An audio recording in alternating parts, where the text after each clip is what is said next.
Movie start होती है तो हम एक लड़की को देखते हैं जो कि एक जगह पर बैठकर अपनी दोस्त का इंतजार कर रही होती है कि इतनी देर में वो देखती है कि वहाँ पर बहुत ही प्यारे पिंक कलर के शूज पड़े हुए हैं। उसे वो बहुत अच्छे लगते हैं और जैसे ही वो उनको उठाने के लिए आगे बढ़ती है तो कोई और लड़की उन शूज को उठाकर वहाँ से चली जाती है। वो उन शूज को पहनकर आगे बढ़ने लगती है और थोड़ा ही आगे पहुँचकर वो देखती है कि उसे कुछ अजीब फील हो रहा था और इसी के साथ उसके पाँव कट जाते हैं। ये सीन बहुत ही ज्यादा पेनफुल है। अब मूवी का सीन चेंज होता है और हम एक लेडी संजय को देखते हैं। उसकी एक छोटी सी बेटी होती है। वो अपने हस्बैंड से अलहदा हो गई थी क्योंकि उन दोनों का रिलेशन कुछ ज्यादा अच्छा नहीं था। अब संजय और उसकी बेटी एक पुराने से अपार्टमेंट में शिफ्ट हो जाते हैं। वो जगह बहुत सुनसान थी और वहाँ पर कोई भी नहीं रहता था सिवाय एक बूढ़ी औरत के। लोगों का कहना था कि इस जगह पर भूत रहते हैं क्योंकि इस अपार्टमेंट में अजीबोगरीब चीजें होती थी, जैसे कि लाइट अपने आप ऑन ऑफ हो जाती थी और अजीब अजीब आवाजें आती थी। लेकिन संजय का यहाँ पर रहना उसकी मजबूरी थी क्योंकि उसके पास इतने पैसे नहीं थे कि वो कहीं और घर ले सके। वो जब अपने रूम में जाती है तो देखती है कि वहाँ का सामान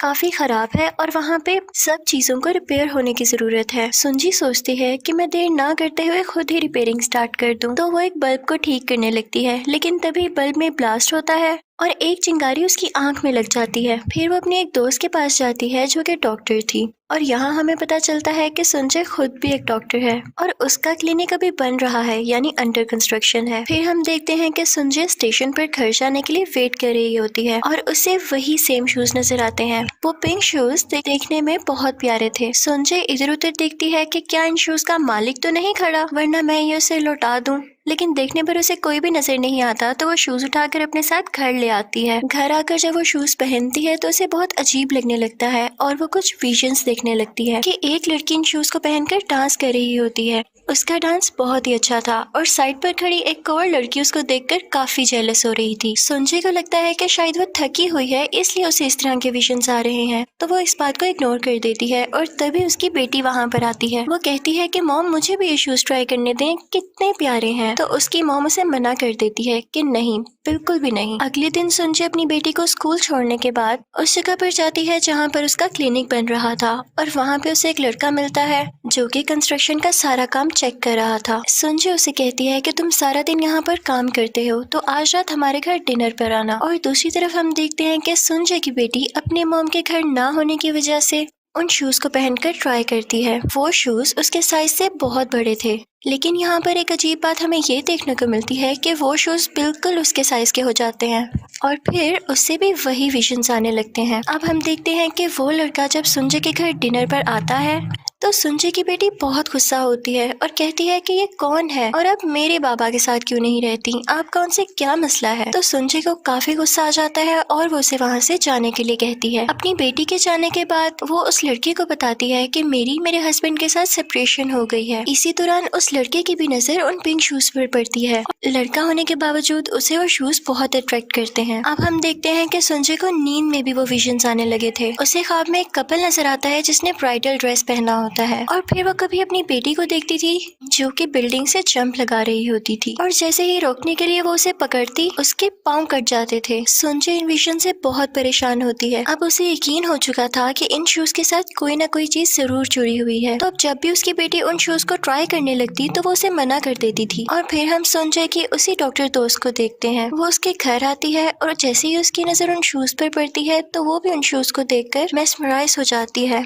यानी उसे भी वो शूज बहुत अच्छे लगे थे। जैसे ही संजय थोड़ा दूर जाती है तो वो उन शूज को चुराकर भाग जाती है। न जाने उन शूज में ऐसा क्या था कि एक दोस्त दूसरी दोस्त की चीज चोरी करने पर भी मजबूर हो गई और जैसे ही वो शूज लेकर बाहर जा रही होती है तो उसे लगता है जैसे उसका कोई पीछा कर रहा है और तभी कोई पीछे से उसके फेस पर हाथ रख लेता है और उसकी आंखें बाहर निकाल देता है और उसे जोर से धक्का देता है, जिसकी वजह से वो एक शीशे में जाकर लगती है और वो शीशा टूट जाता है, जिसकी वजह से उसकी भी डेथ हो जाती है और उन शूज की वजह से उसके पाँव भी कट जाते हैं। और तभी हम देखते हैं कि वो पिंक शूज वहाँ से गायब हो जाते हैं। जब पुलिस को इस बारे में पता चलता है तो वो उसकी डेड बॉडी अपने साथ ले आते हैं और उसकी दोस्त संजय से इन्वेस्टिगेशन करते हैं क्योंकि वो आखिरी बार उसी के घर आई थी।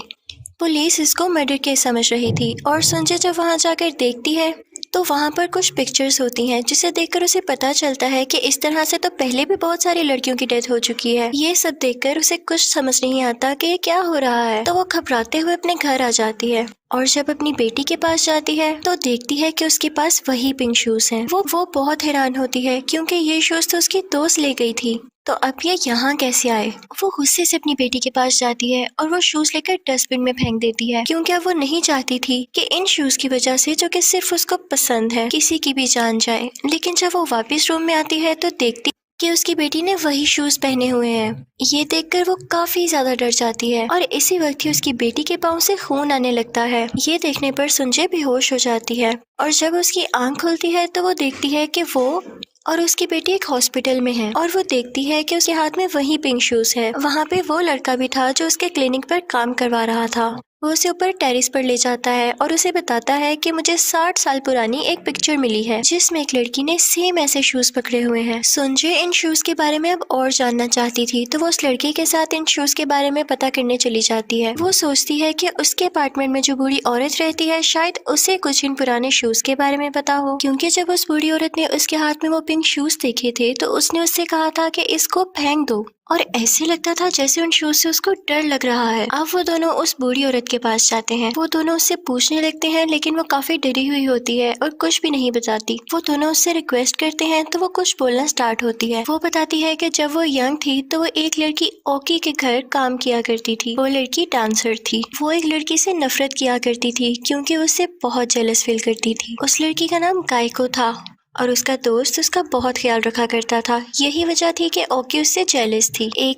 एक दिन उस लड़के ने गायको को वही पिंक शूज गिफ्ट किए, जिसे देखकर उस डांसर के दिल में भी ये बात आई कि उसे भी वैसे ही शूज चाहिए और उसने गायको के फ्रेंड को अपने जाल में फंसाना शुरू कर दिया और वो उसकी बातों में भी आ गया। लेकिन एक दिन गायको ने उन दोनों को एक साथ देख लिया, जिसके बाद वो वहाँ से चली गई। लेकिन उसका दोस्त उसके पीछे उसे मनाने आया और जब डांसर ने ये देखा तो भी उसे बहुत गुस्सा आया कि ये अभी भी उसी से प्यार करता है, और उसने गुस्से में गायको को मार दिया और उसके दोनों पाँवों को भी काट दिया और फिर उन पिंक शूज को पकड़कर जोर जोर से हंसने लगी। और गायको का दोस्त भी उसके साथ शामिल था। उस दिन ये ओल्ड लेडी भी वहीं पर थी और सब कुछ देख रही थी, लेकिन ये दोनों नहीं जानते थे कि वो भी वहाँ पर है। और फिर हम उस डांसर को और गायको के दोस्त को ब्राइडल ड्रेस में देखते हैं, यानी वो दोनों शादी कर रहे थे और उस डांसर ने वही पिंक शूज पहने हुए थे कि तभी गायको की सोल वहाँ पर आती है और उन दोनों को मार देती है। और अब वो यही करना चाहती थी कि जो भी उसके पिंक शूज को हाथ लगाएगा वो उसे जिंदा नहीं छोड़ेगी।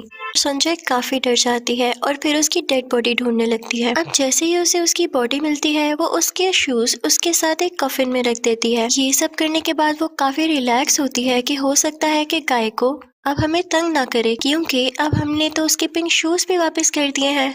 अब हम देखते हैं कि संजय उसी लड़के को पसंद करने लगी थी जो उसकी क्लिनिक साइट पर होता था और वो उससे मिलने के लिए जाती है। लेकिन उसे पता चलता है कि वो लड़का इससे नफरत करने लगा है क्योंकि वो सब कुछ सच जान गया है। और ये सच उसे संजय की बेटी ने ही बताया है कि मॉम की कभी मेरे फादर से सेपरेशन हुई ही नहीं, बल्कि उन्होंने उनको मारा है। जैसे ही उसे पता चलता है वो गुस्से से आग बगोला हो जाती है और उसका बस नहीं चलता कि वो अपनी ही बेटी को मार दे, और वो करती भी है ऐसा। वो अपनी बेटी को मारने के लिए आगे बढ़ती है, लेकिन उसकी बेटी बचते बचाते वहाँ से भाग जाती है और एक स्टेशन पर आ जाती है। लेकिन संजय भी वहाँ पर आ जाती है और वो अपनी बेटी को मारने ही वाली होती है कि उसे एहसास होता है कि ये वो खुद नहीं है जो अपनी बेटी को मारना चाहती है, बल्कि गायको है जो कि इस छोटी बच्ची को मारना चाहती है, क्योंकि उसने कई बार जो उसके शूज ट्राई किए थे और इसके साथ ही उस छोटी बच्ची के हाथ में फिर से वही पिंक शूज आ जाते हैं। यहाँ पर संजय काफी डर जाती है और गायको से घबरा कर कहने लगती है कि हमने तो तुम्हारी मदद की है तुम्हारे पिंक शूज तुम्हें वापस देकर, तो फिर तुम हमारे साथ ऐसा क्यों कर रही हो। और तभी उसके सामने गायको की सोल आ जाती है जो कि